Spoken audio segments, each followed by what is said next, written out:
नमस्ते, म डाक्टर शेखर पोखरेल। आज तपाईँहरूलाई विश्वमा सबैभन्दा महँगो ड्राई फ्रुट अर्थात् अन्जिरको बारेमा चाहिँ म जानकारी दिन गइरहेको छु। यसलाई हामीले गाउँघरतिर खनियो पनि भन्छौँ। यसको यसरी फल लाग्छ है। चाहिँ घुलनशील र अघुलनशील गरेर दुई प्रकारका फाइबर पाइन्छ। घुलनशील फाइबरले चिप्लोपना बनाइराख्छ है। त्यसै गरी अघुलनशील फाइबरले के गर्छ? हजुरले कब्जियत हुन दिँदैन, पाचन प्रक्रियामा चाहिँ राम्रो गरिदिन्छ।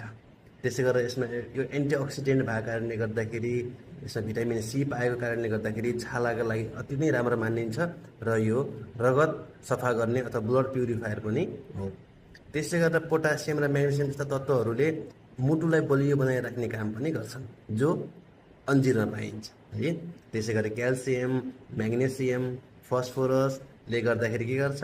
हाम्रो अस्थिपञ्जर प्रणाली अथवा हाम्रो हड्डीहरूलाई चाहिँ बलियो बनाएर राख्ने काम गर्दछ।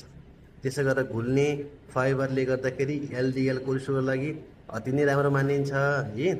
त्यस्तै गरेर ट्रिप्टोफान भन्ने तत्त्व एक हुन्छ यसमा, जसले चाहिँ के गर्छ? सेरोटोनिन बनाउन मद्दत गर्छ, जसले गर्दाखेरि चाहिँ के छ?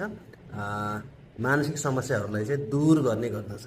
त्यसै विविध गुणले भरिपूर्ण यस अन्जिर हाम्रो गाउँठाउँमा प्रशस्त मात्रामा पाइन्छ। हामीले यसलाई नचिनेर मात्रै यसको प्रयोग थाहा नपाएको हो।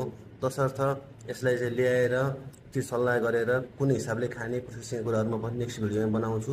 त्यसरी हामीले सेवन गऱ्यौँ भने यो पक्कै पनि हजुरको साथीलाई एकदम लाभदायक हुनेछ। हवस् त, धन्यवाद।